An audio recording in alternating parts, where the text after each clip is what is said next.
오늘 패밀리 티칭 세 번째 시간인데요.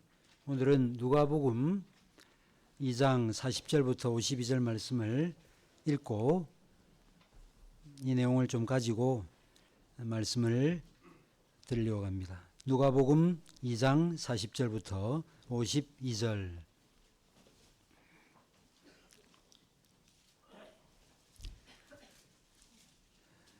제가 받들겠습니다. 아기가 자라며 강하여지고 지혜가 충만하며 하나님의 은혜가 그의 위에 있더라. 그의 부모가 해마다 6월절이 되면 예루살렘으로 가더니 예수께서 12살 되었을 때 그들이 이 절기에 관례를 따라 올라갔다가 그 날들을 마치고 돌아갈 때 아이 예수는 예루살렘에 머무셨더라. 그 부모는 이를 알지 못하고 동행 중에 있는 줄로 생각하고 하루 길을 간 후 친족과 아는 자 중에서 찾되 만나지 못하며 찾으면서 예루살렘에 돌아갔더니 사흘 후에 성전에서 만난즉 그가 선생들 중에 앉으사 그들에게 듣기도 하시며 묻기도 하시니 듣는 자가 다 그 지혜와 대답을 놀랍게 여기더라. 그의 부모가 보고 놀라며 그의 어머니는 이르되 아이야 어찌하여 우리에게 이렇게 하였느냐. 보라 내 아버지와 내가 근심하여 너를 찾았노라. 예수께서 이르시되 어찌하여 나를 찾으셨나이까. 내가 내 아버지 집에 있어야 될 줄을 알지 못하셨나이까 하시니 그 부모가 그가 하신 말씀을 깨닫지 못하더라. 예수께서 함께 내려가서 나사렛에 이르러 순종하여 받으시더라. 그 어머니는 이 모든 말을 마음에 두니라. 예수는 지혜와 키가 자라가며 하나님과 사람에게 더욱 사랑스러워 가시더라. 아멘. 오늘 이 말씀을 가지고 인간의 네 가지 측면에서의 성장에 대해서 말씀을 드리려고 합니다. 인간의 성장은 육체적으로 그리고 지적으로 또 인격적으로 그리고 영적으로 이 네 가지 측면에서 성장을 이룬다고 할 수 있겠는데 이에 대한 좋은 모본이 바로 예수님이라고 할 수 있습니다. 예수님은 우리의 죄를 위해서 자신의 몸을 들이신 구속주인과 동시에 예수님은 새 사람의 모델입니다. 참 사람이 어떻게 자라가고 어떻게 성숙해야 되는지를 보여주는 좋은 모델이라 할 수 있는 것이죠. 구속받은 신자가 궁극적으로 지향해야 될 삶의 목표가 된다 하는 것입니다. 그래서 예수님의 공생의 사역은 말할 것도 없고 예수님의 사생애, 공생이 시작 전의 생애도 우리에게 큰 의미가 있습니다. 누가복음이 이것을 우리에게 잘 보여주고 있습니다. 누가복음은 다른 복음서에서는 언급하지 않는 내용들을 다루고 있습니다. 일반적으로 누가복음을 제외한 다른 세 복음서는 예수님의 공생의 사역, 구속사역에 초점을 맞추고 있습니다. 물론 누가복음도 그런데 누가복음은 다른 복음서와는 달리 예수님의 탄생기사 그리고 예수님의 유년기 기사를 다른 복음서에 비해서 매우 자세하게 언급합니다. 마가복음이나 요한복음은 거의 언급하고 있지 않아요. 마태복음은 어릴 때 탄생기사를 좀 언급했지만 다른 복음서는 공생의 사역의 시작부터 바로 언급하고 있습니다. 그래서 유아기와 유년기 때 예수님의 모습을 다룬 것은 누가복음이 유일하다라고 할 수 있죠. 근데 누가가 예수님의 성장 과정을 40절에서 이렇게 기록했습니다. 아기가 자라며 강하여지고 지혜가 충만하며 하나님의 은혜가 그의 위에 있더라 기록해 놓았습니다. 그리고 52절에 보면 예수는 지혜와 키가 자라가며 하나님과 사람에게 더욱 사랑스러워 가시더라고 되어 있습니다. 52절 말씀은 40절 말씀의 부연 설명으로 볼 수 있을 것입니다. 유아기에서 유년기를 거쳐 성인에 이르기까지 계속된 성장의 과정을 포괄적으로 보여주는 말씀이 바로 누가복음 40절부터 52절까지의 말씀입니다. 이런 예수님의 성장의 모습, 그분은 참 하나님이기도 하지만 우리와 같은 참 사람이기 때문에 우리 각자가 따라야 될 성경적인 삶의 모델임과 동시에 또 그리스도인 부모가 따라야 될 성경적인 교육 모델이라고도 할 수 있겠습니다. 이 부분에 대해서 오늘 제가 좀 말씀을 드리려고 합니다. 첫째는 육체적인 성장입니다. 여기 자라며 강하여지고라는 이 말, 예수님이 육체적으로 건강한 아이로 태어나서 자랐다는 것을 보여줍니다. 일반적으로 유아기에서 유년기까지 보통 뭐 1살에서 한 4살 정도, 이때 발육은 정말로 놀라울 정도입니다. 변화라고 말할 수 있을 정도로 모든 면에서 성장합니다.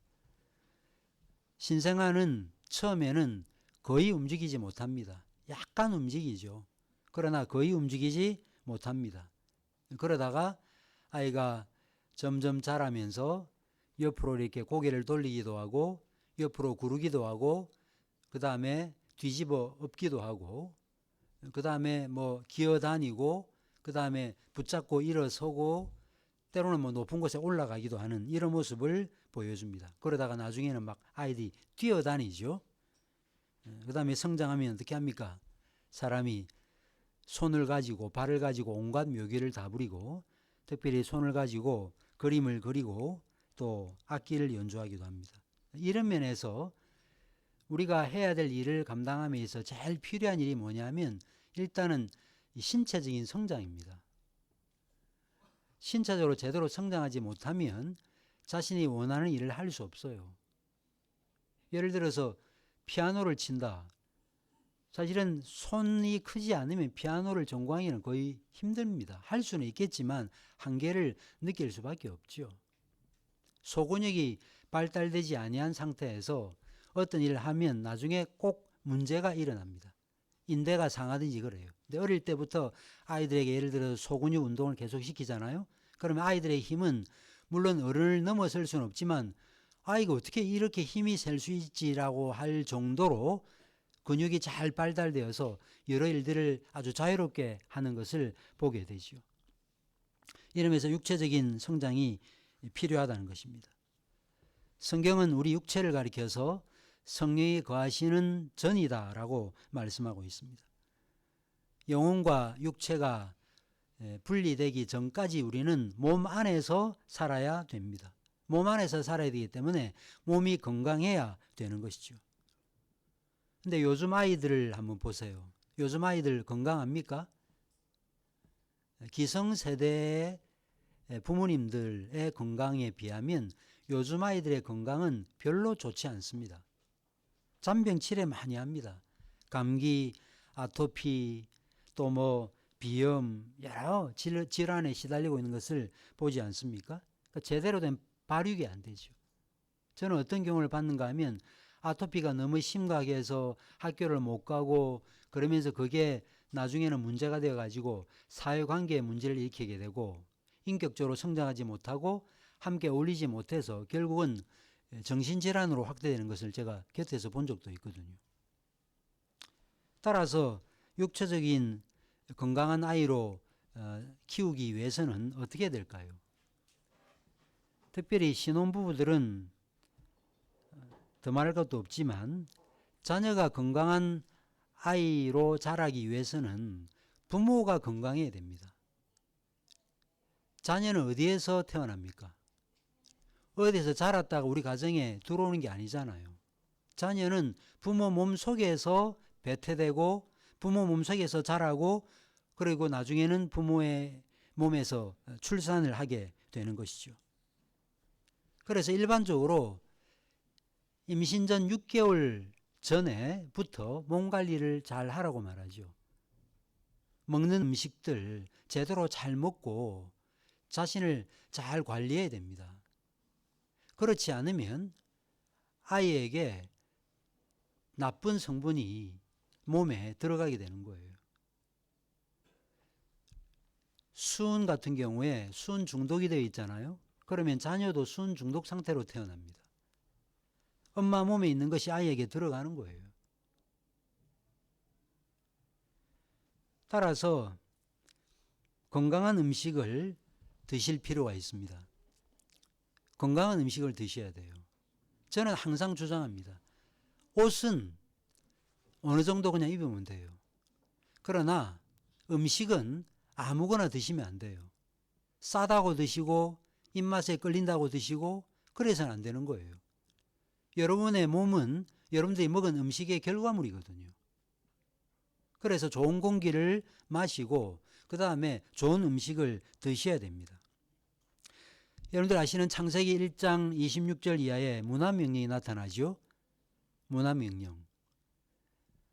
땅을 정복하고 다스리는 소위 문화명령이 나타납니다. 그런데 이 명령이 나타난 다음에 1장 29절부터 30절에 이런 말씀이 이어집니다. 보통 이 말씀은 잘 읽지 않고 지나치는 말씀이에요. 물론 읽어도 잘 기억을 못합니다.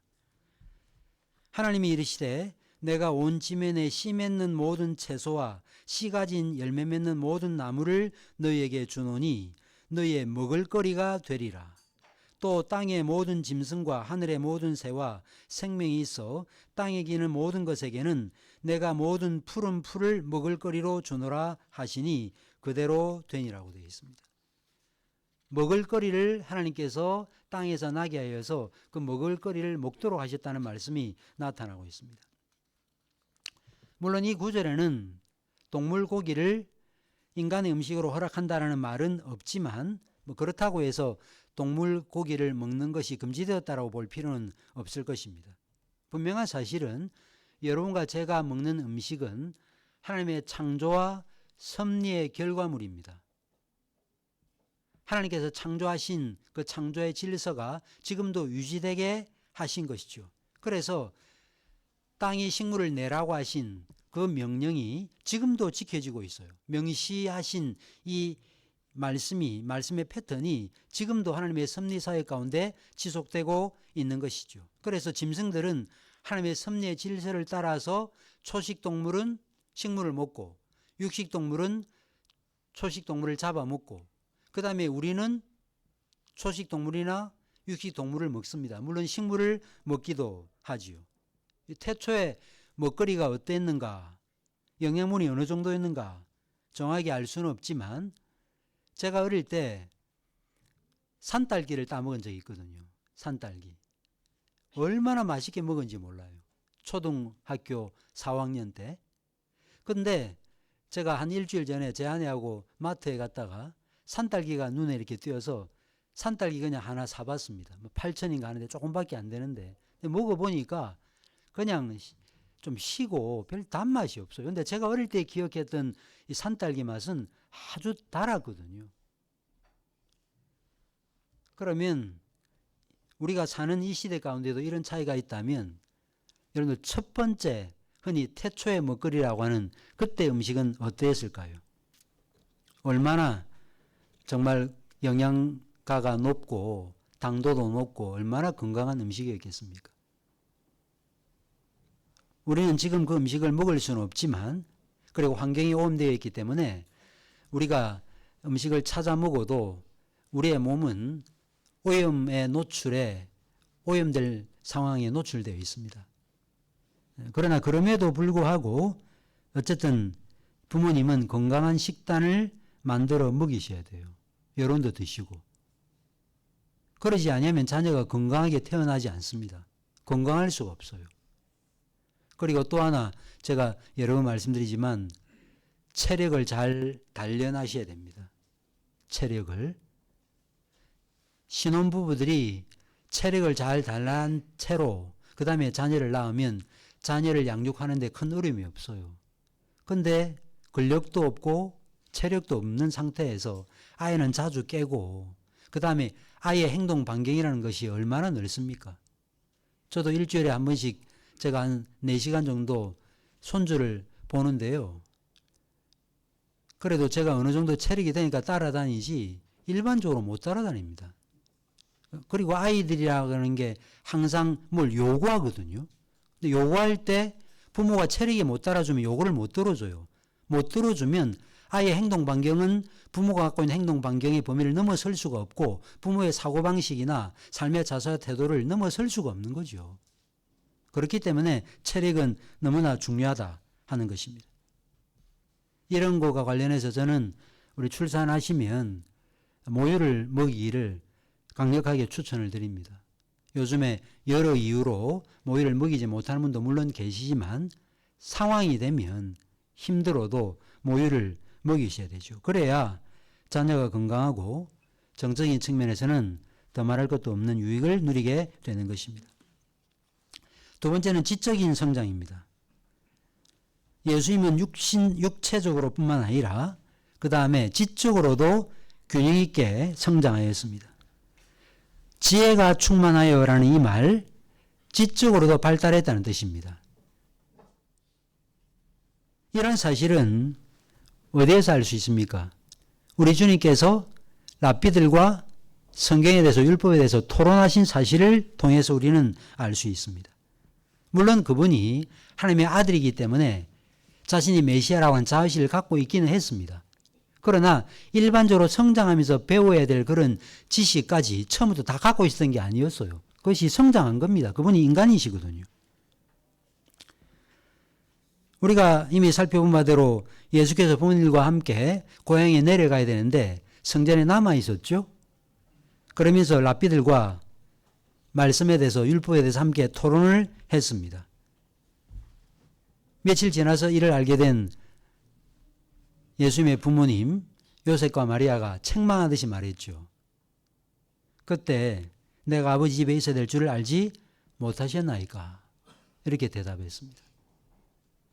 이것은 예수께서 이미 어릴 때부터 깊은 관계 가운데 주님과의 깊은 사귐과 교제 가운데 들어가 계셨음을 보여주는 것입니다. 물론 우리 자녀들이 아기 예수가 아니기 때문에 뭐 이런 식의 대답, 내가 내 아버지 집에 있어야 될 줄 알지 못하였습니까? 뭐 이런 대답은 하지 않겠지만 아이들이 어릴 때 자라면서 지금 12살 때거든요. 이때 예수님께서 이렇게 하셨다는 말은 아이들도 얼마든지 이런 정도의 내용은 아니겠지만 이에 버금가는 그런 정도의 성경에 대한 지식이나 하나님의 말씀에 대한 이해를 가질 수 있다는 것을 보여주는 것입니다. 이게 얼마나 획기적이고 놀라웠던지 여기 2장 42절에 놀랍게 여기더라는 표현이 나타나고 있는데 그냥 놀랍게 여기더라 이렇게 되어 있지만 정확히 말하면 정신이 혼미할 정도로 놀랐다는 뜻입니다. 그리고 한두 번 놀란 게 아니에요. 여러 번 놀랐다는 뜻이고 48절에 그의 부모가 보며 놀라며라는 또 놀란다는 표현이 나타나는데 이 말은 충격을 받을 정도로 놀랐다는 뜻입니다. 우리는 자녀를 키울 때 애가 뭘 알겠는가, 뭐 잘 모른다 하는 식의 가정을 내려놓으셔야 돼요. 저는 아이도 키우고 손주도 키워보면서 그 사실을 정말 깨닫습니다. 아이는 성인과 똑같은 인격적 존재로 대해야 됩니다. 예의도 가지고 아이를 대해야 돼요. 함부로 아이니까 뭐 저희 뒤에 가 있어 뭐 이런 식의 자세와 태도를 갖는 것, 훈육하는 것은 아이를 인격적인 존재로 대우하지 않는 것입니다. 물론 이런 성장의 과정 가운데 놓지 않아야 될 사실에 대한 언급이 나타나는데 그게 뭐냐면 하나님의 은혜가 그의 위에 있더라는 표현입니다. 이것은 성장은 하나님의 은혜 안에서 이루어졌다는 말이겠죠. 그런데 일반적으로 은혜는 죄를 염두에 둔 표현이에요. 그러나 예수님은 죄 없으신 분이시기 때문에 이 말씀을 바르게 해석할 필요가 있습니다. 누가복음 2장에서 은혜가 그 위에 있었다는 이 표현은 인간으로서 지내야 될 모든 자질을 하나님께로부터 받아 갖추셨다. 그런 뜻입니다. 하나님의 은혜가 그 위에 있었다는 말은 예수님이 참 하나님이면서 참 인간인데 인성으로서 이 땅에 오셔서 성장하는 모든 과정 가운데 하나님의 은혜가 역사했다는 것입니다. 그러니까 우리가 우리의 일들을 열심히 하면서 그 다음에 하나님의 은혜를 구하는 자세와 태도가 늘 우리에게 요구된다는 것을 보여주는 것입니다. 그럴 때 아이가 어떻게 자라는지를 보여준 예가 바로 예수께서 성전에 올라가실 때 랍비들과 토론하셨던 거예요. 그러니까 아이가 자라고 성숙한 결과가 바로 그거였다. 그 사실을 누가는 우리에게 보여주고 싶은 것이죠. 그 다음에 세 번째는 인격적 성장입니다. 52절에 누가가 예수님에 대해서 이렇게 언급했습니다. 예수는 지혜와 키가 자라가며 그래 놓고 하나님과 사람에게 더욱 사랑스러워 가시더라. 요즘에 미운 4살, 그 다음에 또 뭐라 그래요? 또 중학생은 뭐라 그러더라? 죽일 하여튼 그런 식의 표현들을 하시는데요. 그러니까 일반적으로 다 그렇다, 다 그런 게 일상적이고 정상이다. 그런 식으로 생각을 하시는데 성경은 그렇게 말하지 않아요. 여러분들 작년에 합신의 이동열 목사님이 오셔서 그때 특강을 그 전에부터 시작해서 특강을 4번인가 3번인가 했잖아요. 그때 그 기독교 교육학에 학위를 받으신 분이 사춘기라는 말은 사람이 만들어낸 것이라 그렇게 분명히 말했어요. 일반적으로 그냥 그렇게 증세를 보이니까 사춘기 그냥 두라 이렇게 이야기하는데 성경은 그렇게 말하지 않습니다. 물론 생각이 커지고 또 지성이 발달하면서 어떤 부분에 대해서 질문도 하고 때로는 좀 날카로운 질문도 할 수도 물론 있습니다. 그러나 그렇다고 해서 다 그때는 거칠어야 되고 그때는 다 권위에 반항하는 게 정상이고 그래서 사람들이 바라볼 때 쟤는 손대지 마라, 건들지 마라 이렇게 말하는 게 정상이라고 생각해서는 안 됩니다. 분명히 성경은 하나님과 사람에게서 사랑스러워 가셨다고 말씀하고 있습니다. 인간은 홀로 살 수 없습니다. 인간은 사회적인 동물이라는 사실 너무나 잘 아는 내용입니다. 사회 속에서 살기 위해서는 어울리는 법을 배워야 되고 남을 배려하는 법을 배워야 됩니다. 성숙한 사람의 특징이 그거죠. 어디에 들어가면 거기에서 어울리지도 못하고 그 진입 장벽이 높아가지고 그 속에 못 들어가고 그 다음에 들어간다 할지라도 늘 자기 앞가림만 하고 남은 배려하지 못하고 그렇다면 그는 사회적 존재로서의 역할과 사명을 감당할 수 없는 것입니다. 그래서 인격적으로 성장해야 됩니다. 남을 배려하려면 인격이 성숙해야 돼요. 그런데 우리 사회는 어떻습니까? 조금만 불이익이 생기면 이의를 제기하고 내가 왜 이런 대우를 받아야 되나 그러고 한민이라고 하는 문화 심리학자가 있는데요. 박사인데요. 그분이 논문을 썼는데 한국 민족이 제일 화가 많은 민족이라고 썼어요. 조금만 잘못하면 얼굴 붉히고. 그러니까 제가 늘 말하지만 제가 우리 아이들한테도 그렇게 말하거든요. 피아노에는 피아니시시모가 있고 피아니시모가 있고 메조 피아노, 메조 포르테, 포르테, 포르테시모, 포르테시시모가 있다. 그러면 이렇게 반응하다가 조금 뭐가 하면 그러면 안 되지. 그러면 안 되지. 그러면 안 되지 이래야 되는데 사람은 어떻게 하는가 하면 그러면 안 되지 그러다 바로 그냥 그러면 안 되지 바로 그냥 포르테시시시모로 가버리는 거예요. 일반적으로 그래요. 너무 안타깝죠. 그러니까 어떤 중간 과정이 없어요. 그냥 이게 다 뭐냐면 인격적 성숙이 이루어지지 않아서 그렇습니다.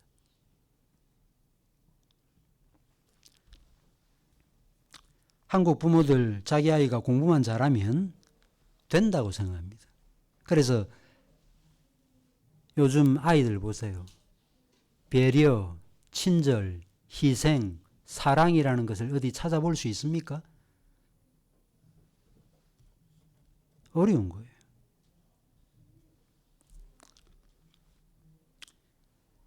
여기 51절에 보시면 예수님께서 어떤 삶을 사셨는지 언급하고 있습니다.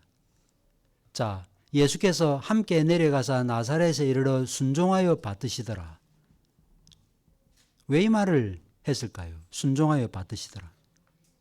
이 말은 문자적으로 부모님들에게 그들에게 순종하고 있었다 하는 뜻입니다.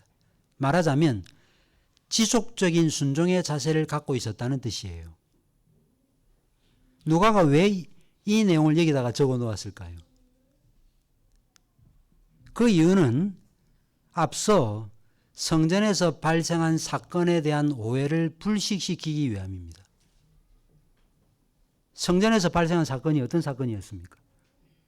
부모와 함께 내려가지 않고 남아 있었어요. 하루길 내려가다가 아기 예수가 없어진 것을 뒤늦게 깨닫고 돌아왔죠.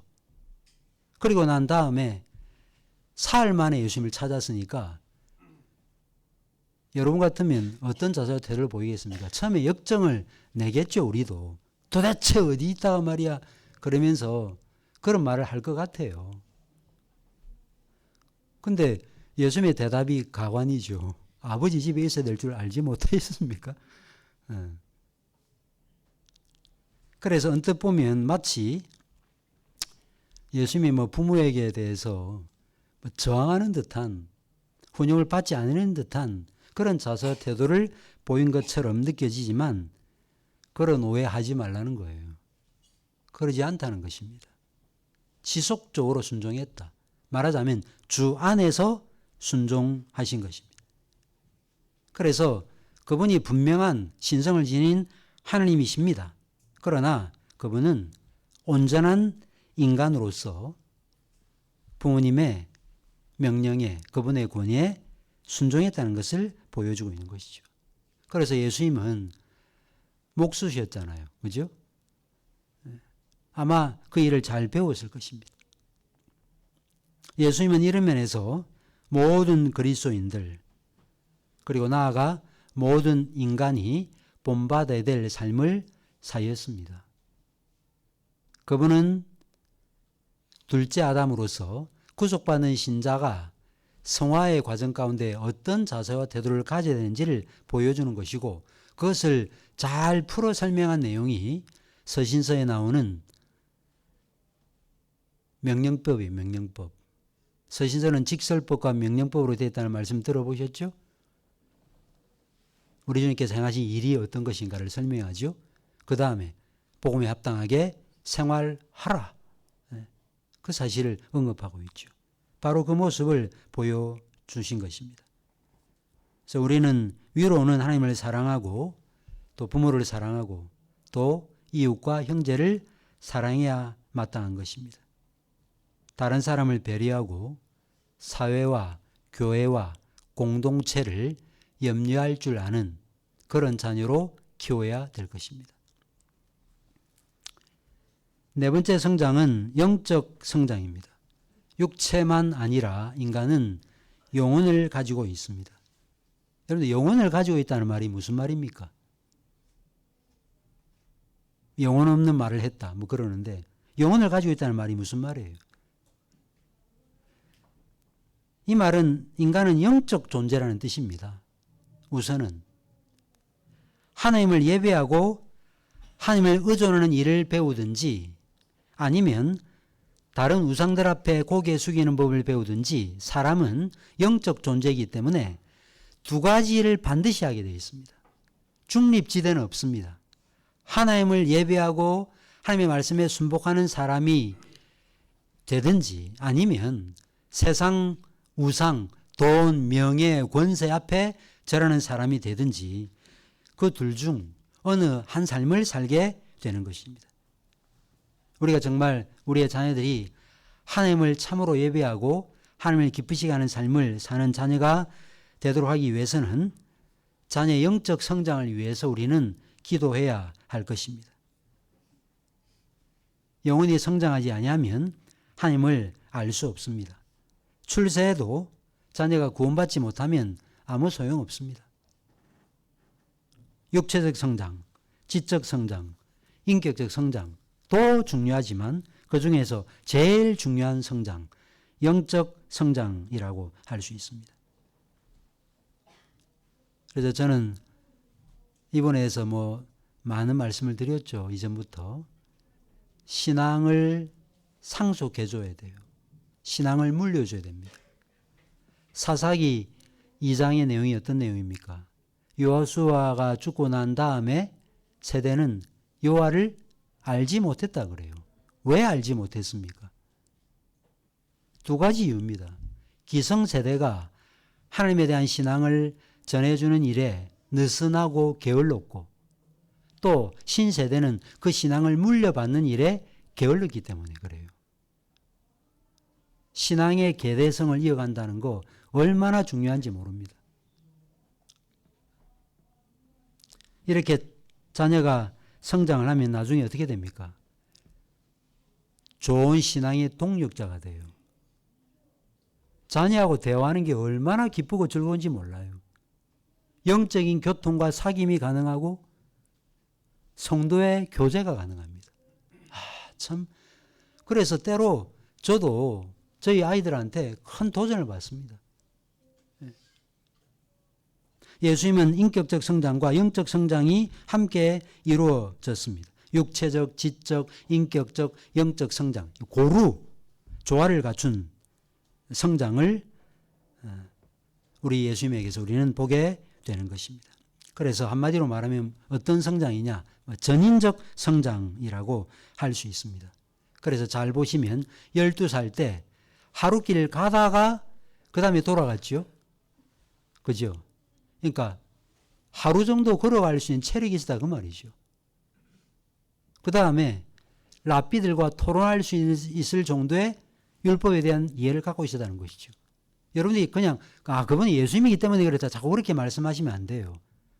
맞는 말씀이지만 예수님은 참 인간이고 참 사람이세요. 그분도 지적으로 자라가신 거예요. 알아가신 것입니다. 그리고 예수님께서 단지 그냥 지혜로운 분 정도가 아니라 어울리셨죠. 그죠? 가다가 우리가 상을 보세요. 가다가 랍비들 보고 선생님 제가 성경을 좀 알고 싶은데 이 내용은 뭘까요? 이렇게 물었을 거 아니에요. 말을 걸었을 거 아닙니까? 그러다 보니까 사귀게 되고 그러다 보니까 토론하게 된 거 아니겠어요? 갑자기 그냥 가다가 그 장면이 딱 나타나는 게 아니고 그 전후 상을 보면 그 일이 분명히 일어났을 것입니다. 랍비들과 토론할 정도로 경건한 탁월성을 유지하고 있었다는 것입니다. 이런 사실을 기억하고 여러분들의 자녀가 이런 면에서 성장할 수 있도록 도와야 되는데 그러려면 우리가 자라야 되고 우리가 성장해야 되겠죠. 그래서 제가 젊은이들한테 말씀드리는데 몸을 잘 이렇게 관리하고 간수하고 인격적으로 성숙하고 성장해서 자녀의 상황들에 대해서 오늘 제가 이제 주일날 이제 낮예배 때 오늘 낮예배 때 설교할 때 말씀을 드리겠지만 아이들은 뭐 정말 뭐 여기 갔다 저기 갔다 뭐 때로는 짜증을 부렸다가 울었다가 그냥 뭐 왔다 갔다 하잖아요. 그죠? 그런 모든 상황에 아주 여유롭게 반응하고 그 상황에 적절하게 대응할 수 있는 그 모든 실력을 부모가 가지고 있어야 되는 거죠. 그런 상태에서 자녀를 낳고 길러야 아이가 제대로 자라지 그러지 못하면 흔히 뭐 역기능 가정이라 그러는데 잘못된 부모 밑에서 잘못된 양육을 받아 결국은 부모도 불행하고 자녀도 불행할 수밖에 없는 그런 상황 가운데 살 수밖에 없다는 사실을 기억하면서 성령으로 자녀를 잘 양육하는 우리 모두가 되어야 할 것입니다. 기도하겠습니다. 하나님 아버지, 육체적으로 지적으로 인격적으로 또 영적으로 자녀가 잘 성장하도록 하기 위해서 우리가 어떤 자세와 태도를 가지고 삶을 살아가야 되고 어떤 자세로 어떤 태도로 자녀를 양육해야 될 것인지를 말씀을 통해서 가르침 받았습니다.